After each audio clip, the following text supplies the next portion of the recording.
Bienvenue au podcast L'entrepreneuriat authentique par Nancy Richard.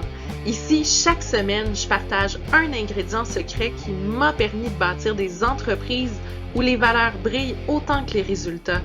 Authenticité, créativité, bienveillance.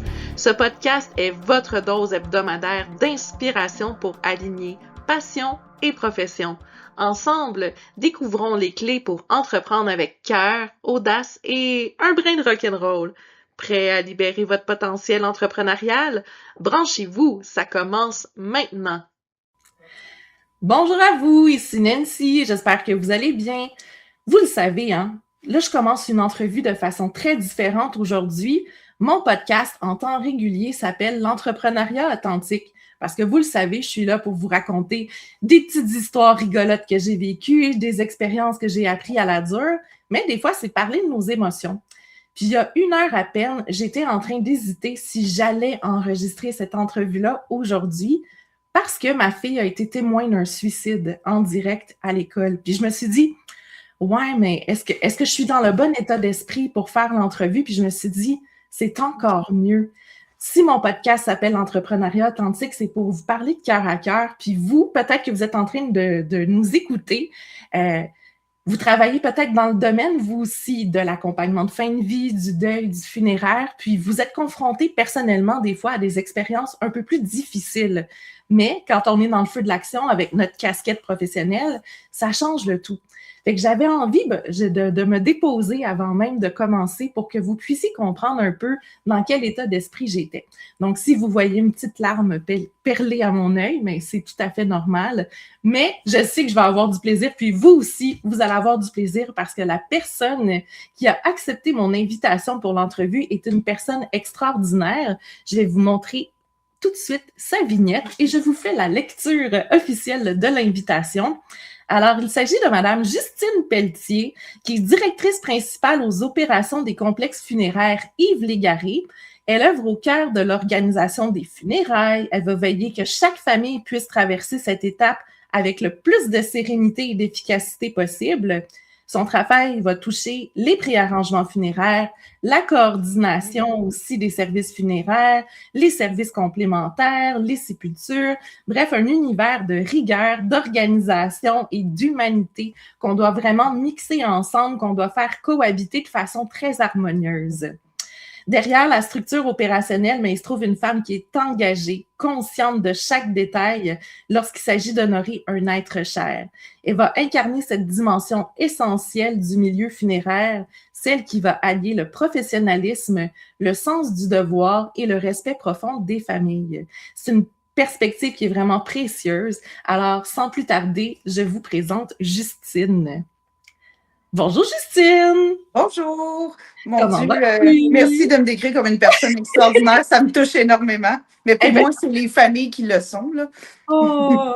Et tu vois, ça prend les deux ensemble en amalgame. En fait, les familles sont bien soutenues quand on est une belle personne derrière aussi. Merci. Mais je suis super contente de pouvoir partager cette pause café en ta compagnie. Donc, je mentionnais que tu étais directrice aux opérations, c'est bien ça? C'est bien ça, très bien décrit. Donc, moi, ça fait 20 ans que je travaille pour les complexes funéraires Yves Légaré. Donc, j'ai fait beaucoup de postes différents dans l'entreprise. J'ai commencé comme préposée aux familles.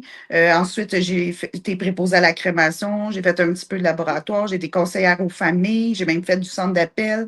J'ai été directrice adjointe, directrice de secteur, directrice de 2 secteurs. Et ce qui m'a amené à mon travail d'aujourd'hui, directrice principale des opérations.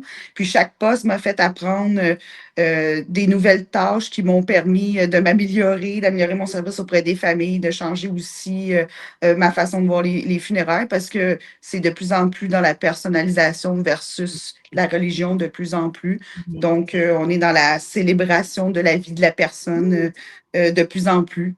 Donc, ce que je me fais souvent demander, c'est est-ce que tu trouves ça difficile, travailler dans le domaine funéraire? Puis, moi, je trouve que non, parce que oui, il y a des familles que c'est plus difficile que d'autres, des situations qui sont vraiment plus dures, mais je trouve, moi, que je côtoie la vie à tous les jours parce que Ah, je partage les moments les plus difficiles qu'une famille peut vivre, puis je suis là pour les soutenir, mais en même temps, j'en apprends sur la vie de la personne qui est décédée parce que les gens personnalisent les funérailles, personnalisent les salons, célèbrent vraiment la vie de la personne plutôt que de voir le côté du décès, mais on voit plutôt le côté de la vie qu'il a vécu. oui, j'aime ça. La vie avec un grand V qui a été vécue. Ah, tout à Exactement. fait, tout à fait. Puis dis-moi donc, qu'est-ce qui t'a mené vers ce chemin-là professionnel? Est-ce que tu as fait des études qui t'ont mené à devenir directrice des opérations? En fait, je dirais que c'est un accident de parcours parce que j'ai eu mes enfants assez jeunes dans ma vie. Là, en finissant mes stages, je tombe enceinte de mon garçon. Puis quand tu es enceinte, mais tu ne peux pas travailler au laboratoire.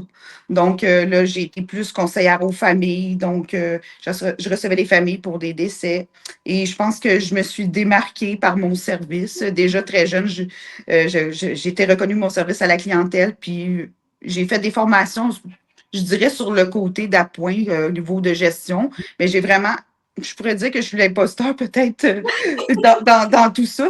Mais j'ai vraiment, c'est mon expérience qui fait que j'ai aimé gérer le côté le personnel de l'entreprise, gérer la formation, mais j'aime aussi m'occuper des familles, gérer les opérations. Je pense que j'étais faite pour ça, Ah, mais tu as quand même vraiment. fait ta technique en thanatologie. J'ai fait ma technique en thanatologie, qui c'est sûr qui m'a amené, ben, dès mon secondaire, je voulais Ah être dans le domaine funéraire.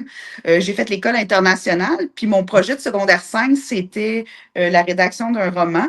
D'ailleurs, je l'ai ressorti pour le montrer aux oui. employés, mais je parlais déjà de deuil dans mon roman. Ah, c'est donc bien Donc, chouette. j'ai toujours voulu faire ça. Je ne me suis jamais posé d'autres questions. J'ai tout de suite appliqué dans ma technique de thanatologie. Puis, surtout que je suis rentrée dans les complexes funéraires légarés, j'ai été engagée, mais je ne suis jamais repartie. J'ai adoré le domaine et l'entreprise pour laquelle je travaille. Ah, mais c'est génial. Puis tu vois, moi, comme directrice d'école, ce que j'adore de ton parcours, c'est que tu as vécu chaque poste aussi de Oui. façon comme vraiment impliquée. Donc, tu es capable de beaucoup d'empathie envers ton équipe aussi parce que tu connais leur réalité terrain, là. Oui, en effet, je pourrais dire que c'est une de mes forces parce que je suis capable de me mettre à leur place dans les tâches qu'ils ont à faire, de ce qu'ils peuvent vivre, des commentaires qu'ils peuvent recevoir des fois qui sont difficiles ou les émotions des gens, que ce soit dans la colère ou dans une immense tristesse, comment que eux doivent se protéger dans tout ça aussi, tout en étant empathique et en donnant un bon service. Donc, moi, je peux les aiguiller sur ça. Ah! Puis dis-moi donc, quelqu'un là, qui aurait envie de se lancer dans le domaine de la thanato, qu'est-ce qu'on connaît pas du domaine, tu sais, qui devient comme un peu une surprise une fois qu'on travaille dans le domaine? Je dirais que les gens pensent que c'est tranquille et routinier. OK. Mais c'est le contraire, c'est que chaque journée a sa surprise, chaque journée est différente, puisque chaque famille a, ben, premièrement, sa réalité, donc la réalité de comment le décès est survenu, la dynamique familiale, est-ce que la dynamique est correcte, est-ce il y a des chicanes, nous, on peut être pris au milieu de tout ça, puis la personne, comment elle est décédée aussi, va aussi influencer comment les techniques d'embaumement vont être exercées là, ou de thanatopraxie. Mhm. Donc, c'est ça. Donc, il faut vraiment s'adapter à chaque situation. Donc, ça prend une capacité d'adaptation énorme, une gestion du stress énorme parce qu'on n'a jamais le droit à l'erreur dans notre domaine. Il faut Non. toujours se vérifier parce qu'une petite erreur qui semble anodine peut avoir des conséquences immenses. Donc, le souci du détail est important, le professionnalisme et bien sûr la gestion des émotions dans tout ça. Parce que c'est pas tout le monde qui est capable d'absorber des Non. journées où c'est vraiment, vraiment triste, puis de ne pas ramener ça à la maison, puis ça affecte notre vie personnelle. Puis ça, c'est normal que c'est pas fait pour tout le monde. Donc, Oh, non. tout ça, là. Puis est-ce que toi, tu as développé justement des stratégies pour te libérer du stress qui te font du bien? Ben moi, je dirais que aussitôt que j'enfile mon veston de directrice, je deviens Oui. directrice. Quand OK. je l'enlève, j'avais rencontré une collègue qui m'a marqué il y a quelques années, qui m'avait dit, moi, quand je sors du complexe, je prends mon veston et je le secoue pour pas avoir l'énergie négative avec moi. Ben, c'est juste un rituel symbolique qui fait que j'amène pas ça à la maison. Oui. Donc, je sors du complexe, j'enlève mon veston, je redeviens dans ma vie personnelle. Quand je remets mon veston, je redeviens la Oui. directrice. Quand j'ai mon chapeau de directrice, Ouais, Tout va bien, je suis capable de gérer mes émotions et tout ça. mmh, C'est un naturel pour moi, là. OK. Ah, ben super ça. Puis qu'est-ce que tu aimerais faire changer de ton domaine? Parce que là, ça fait 20 ans là, que tu travailles dans le monde funéraire. C'est sûr que ça a évolué là, en 2 décennies. C'est une excellente question, dans le sens où, avec mon équipe de conseillers là, en planification funéraire, Oui. ceux qui font des préarrangements, Mhm. euh, on développe un nouveau service en ce moment qui est les conférences. Donc, on se promène un peu partout pour donner des conférences sur différents sujets, notamment sur démystifier les mythes funéraires. Ah, Et ça, pour moi, c'est les mythes que j'entends que je veux faire tomber. oui, Donc, il y en a plusieurs, comme par rapport à la crémation. Donc, il y a beaucoup d'idées préconçues, comme quoi que on procède à la crémation de plusieurs personnes en même temps, puis les cendres sont mêlées. Puis ce qu'on voit dans les films, les séries, ça l'aide pas non plus. Alors que maintenant, on ne parle pas de faux crématoires, on parle d'unité de crémation, parce que déjà, unité, c'est un.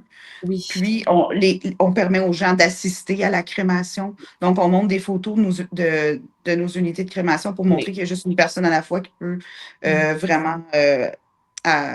qu'on peut procéder une personne à la fois pour la crémation, d'avoir une image, ça les fait comprendre que c'est impossible Mm. de procéder à plusieurs crémations en même temps, que le processus d'identification est rigoureux. Donc, ça, c'est un mythe. Il y en a d'autres ils pensent que les salons funéraires, c'est lugubre, c'est noir. Que c'est lourd alors que nos complexes ici sont super Oui. fenestrés. Il y a de la lumière. Les gens se font wow, c'est donc bien beau ici. Comme là, à Longueuil, ici, on a un beau mur d'eau pour rappeler un aspect de sérénité, de zénitude. On oublie pratiquement qu'on est dans un complexe funéraire, là.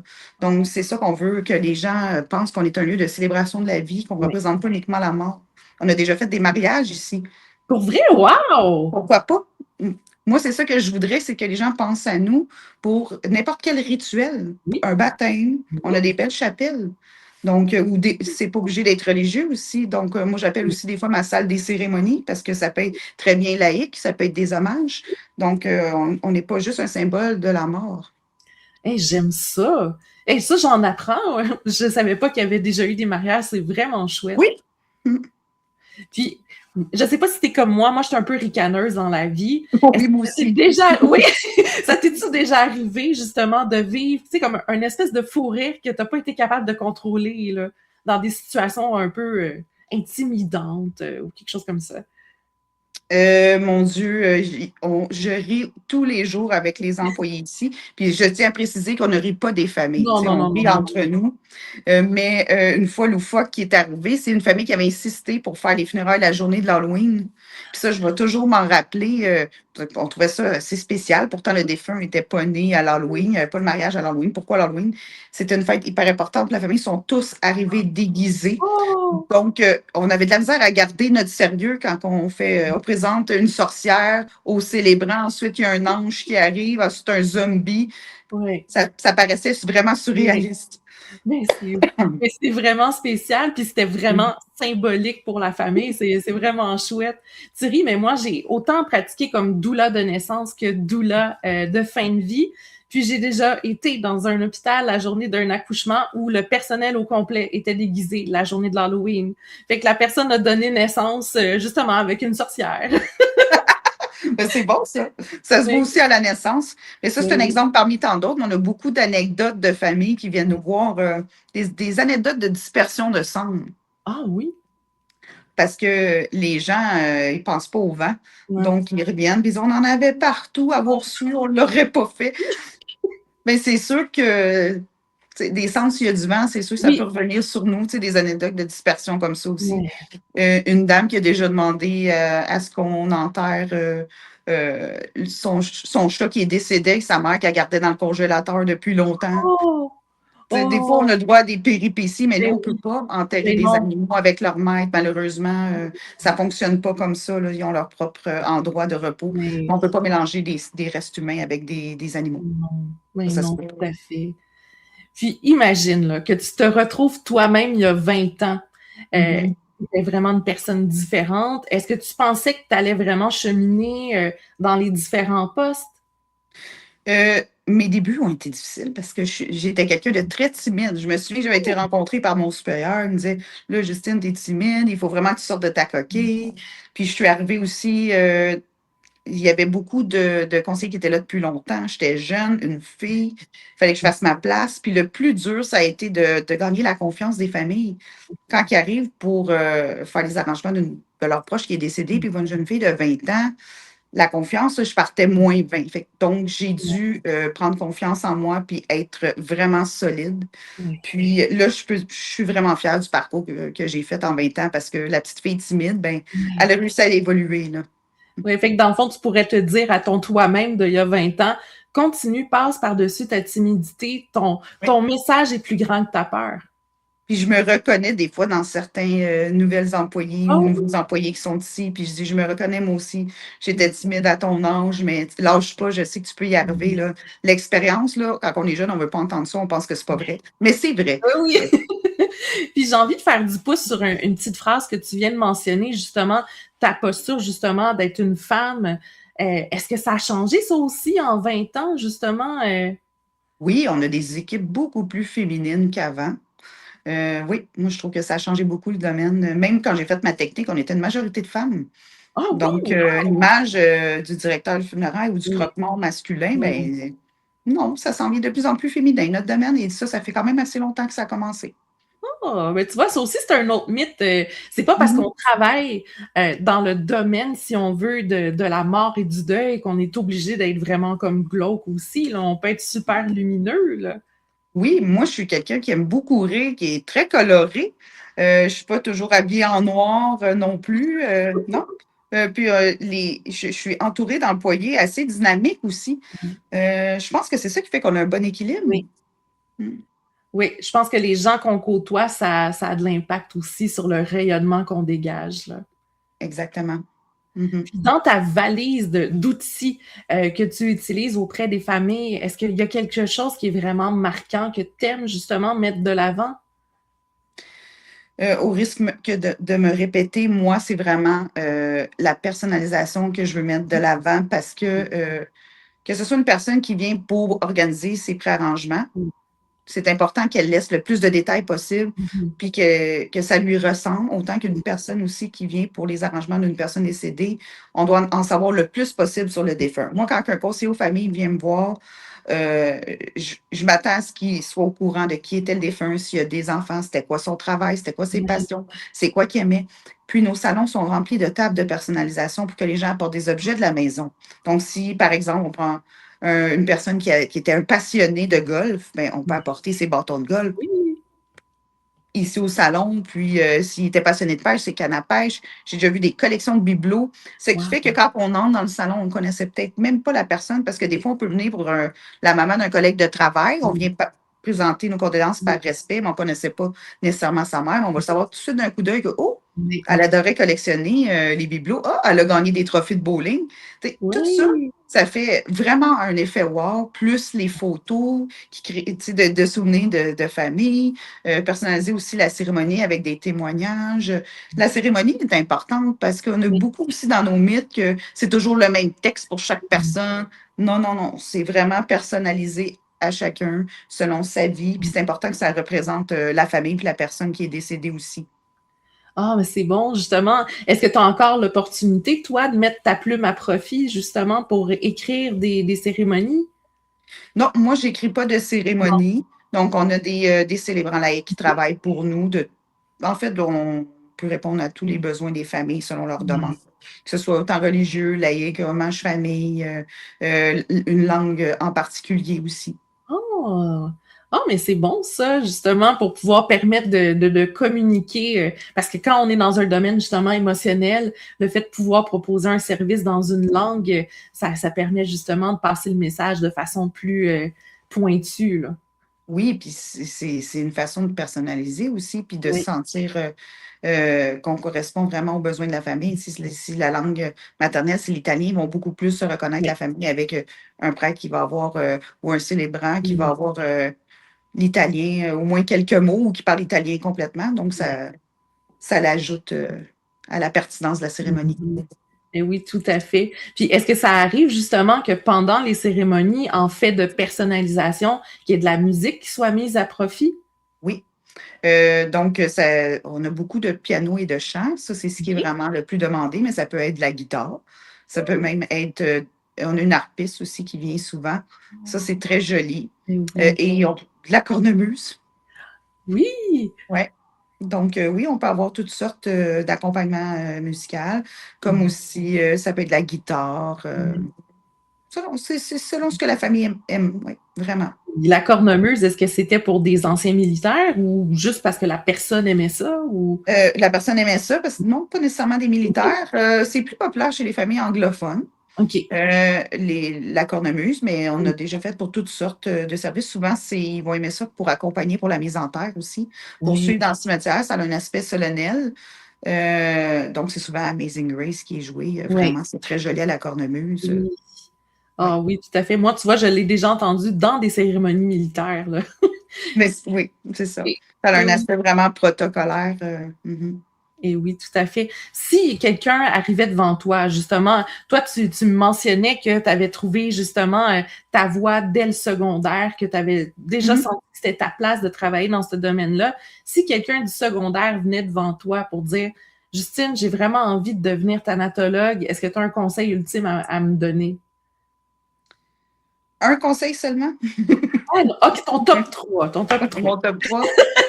Ben, je dirais que à cette personne-là, ça serait important de savoir pourquoi qu'elle veut faire ça, c'est quoi la raison derrière, parce que j'ai rencontré des gens que eux, c'était plus pour un aspect fanatique du côté macabre de la mort. Tu sais. Ça, c'est pas les bonnes raisons, parce que Non, le domaine funéraire, c'est un domaine sensible. ouais.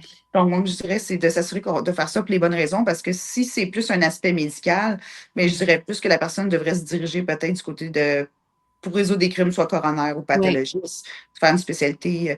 Non, nous, c'est pas ça dans le domaine funéraire. C'est vraiment le respect du défunt, l'accompagnement des familles, un aspect esthétique. Ouais. Donc, c'est de s'assurer que c'est vraiment ça qu'ils veulent. Mon conseil, ça serait ça. C'est, Ouais. est-ce qu'ils font le bon métier pour les bonnes raisons? Parce qu'il y a tellement de spécialités.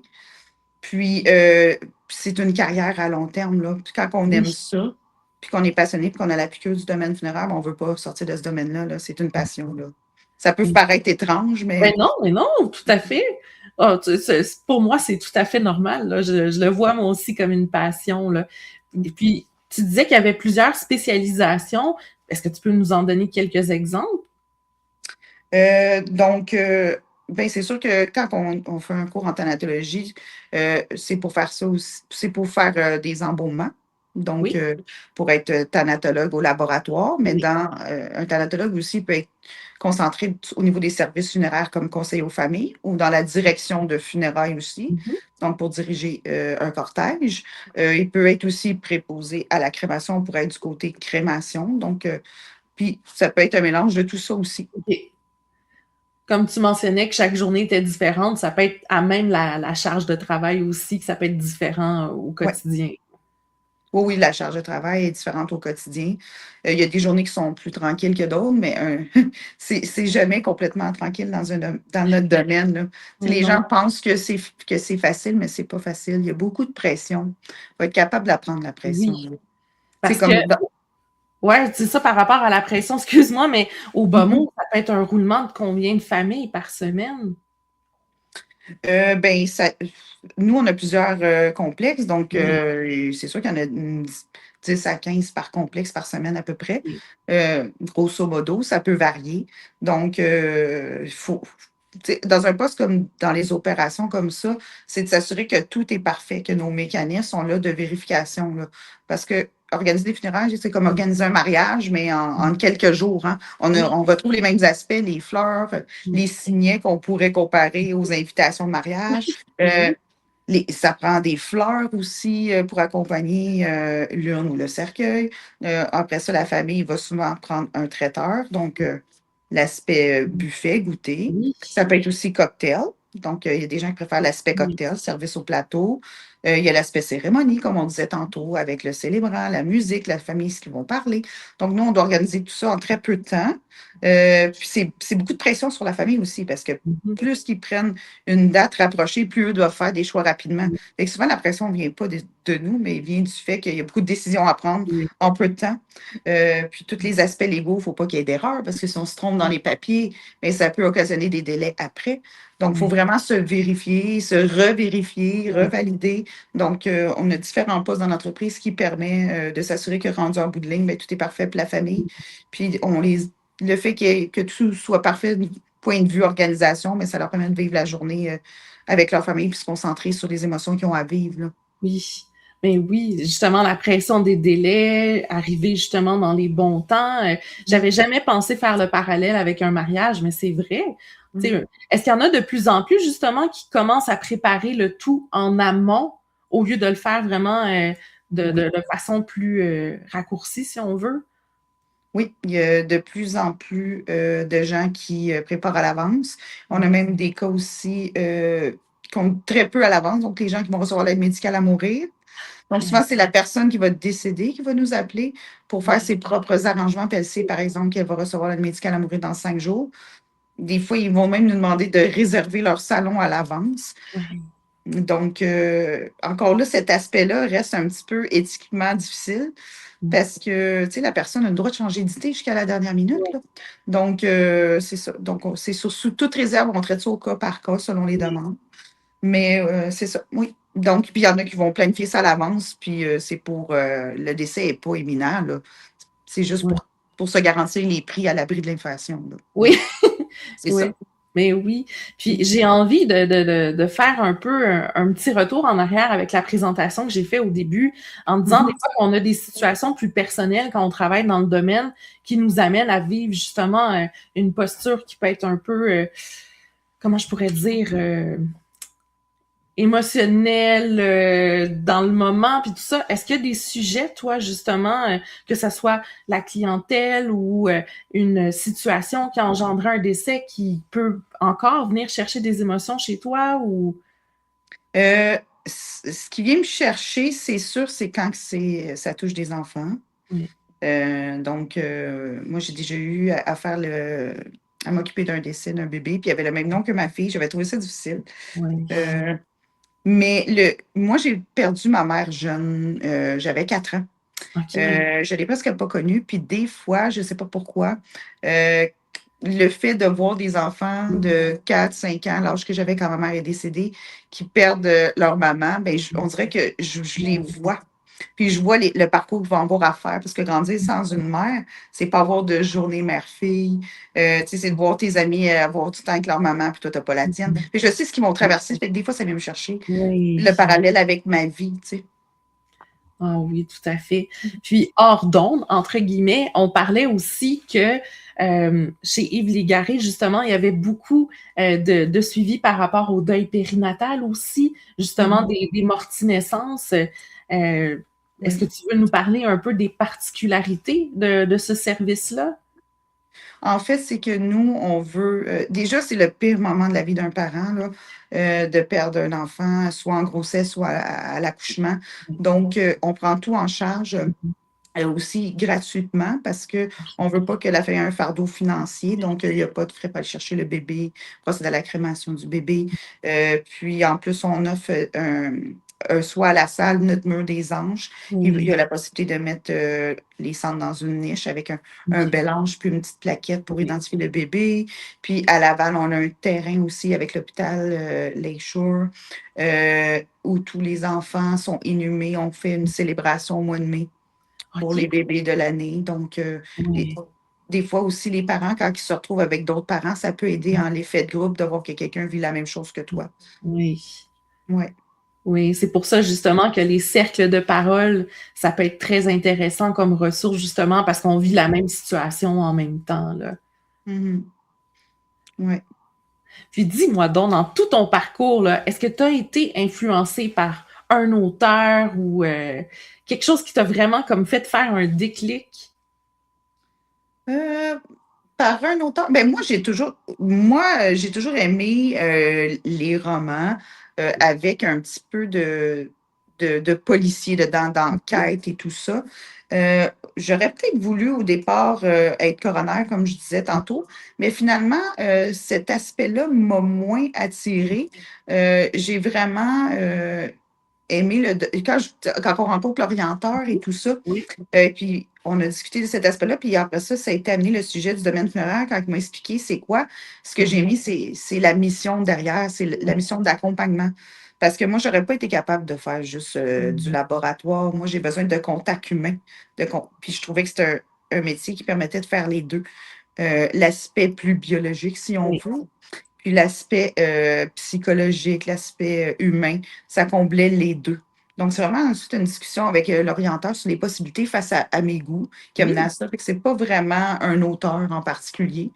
Non, ça, je ne pourrais pas dire ça. Fait que finalement, c'est pas tant un livre qui t'a initié à ça, c'est le conseil d'un orienteur. Oui, puis Oui. la plupart des gens ont vraiment une idée négative, mais parce que là, ils m'ont dit n'importe quoi. Moi, c'est ce que j'entends beaucoup dans mon entourage, les orienteurs, c'est un peu n'importe quoi ces tests-là. Mais quand on a des bonnes questions, oui, ça peut nous orienter à la bonne place. Mais plus sur les possibilités qui s'offrent à nous. Oui. C'est jamais comme une ligne directrice claire, c'est plus un choix de possibilités. Puis, ça m'a fait découvrir le programme. Genre, je vais appliquer. Mais oui. Oh, c'est bon. Parce que j'ai personne dans ma famille qui est dans ce domaine-là. Non. Quand j'ai dit à mon père que j'allais être là-dedans, ça l'a vraiment surpris. Il ne pensait pas que j'allais être capable parce que là, elle va être en contact avec un défunt, ça ne fonctionnera pas. Puis il a été vraiment agréablement surpris à quel point j'aimais mon domaine, là. Ça l'a surpris tout le monde. Puis justement, là, ton père t'a mentionné cette information-là. Puis est-ce que tu as reçu d'autres commentaires d'amis ou quoi que ce soit, justement, par rapport à ton métier? Tout le monde trouve ça spécial parce que les gens pensent juste à l'aspect négatif du domaine, là. L'aspect, justement, qu'on côtoie la mort, qu'on côtoie des défunts, puis c'est juste les côtés négatifs. Mais c'est un des métiers les plus gratifiants là, qu'on a. Bon, je trouve que c'est une sage parole, justement, le côté gratifiant. Puis pour conclure, justement, est-ce que tu aurais un petit mot de la fin inspirant pour les gens qui nous écoutent en ce moment? Mais, en fait, ce que je dirais pour les étudiants en thanatologie ou les futurs étudiants, je dirais de ne pas écouter ceux qui donnent des commentaires négatifs ou qui ne croient pas au domaine. Moi, j'ai persévéré malgré tout. Et j'adore mon travail. Puis, pour ce qui est des familles, ben, en fait, s'il y a une chose qui est sûre, c'est qu'on va tous un jour être confrontés à la mort, soit dans notre entourage, soit notre propre mort. Puis, nous, on va toujours être là pour les familles, pour répondre à leurs questions, les accompagner s'ils ont des doutes. J'ai aucune question niaiseuse. N'importe quelle question que les gens veulent poser, on est là pour répondre. On est des spécialistes dans notre domaine, puis les gens, des fois, ils ont peur de faire appel à nous. Ils ont même peur de faire des préarrangements, mais faire des préarrangements, ça ne fait pas mourir, ça, je vous le garantis. Ça, c'en est pas un mythe, justement. Exactement, ça ne fait pas mourir parce que la plupart des gens autour de moi ont des préarrangements qui sont toujours bien vivants. Oui, oui, oui. Donc, c'est de ne pas hésiter, soit nous envoyer un courriel, soit nous appeler si on a des questions. On est là pour répondre. Oh, mais c'est génial. Mais écoute, c'était un plaisir d'échanger avec toi aujourd'hui. Moi aussi, j'ai adoré. J'ai hâte de voir ta conférence maintenant. C'est une invitation. C'est une invitation. Fait que je vous souhaite à tout le monde une belle journée, puis on se retrouve dans une prochaine entrevue. À la prochaine! À la prochaine! Pour de plus amples informations concernant mes entreprises ou mes services, vous pouvez visiter mon site web nancy-richard.com.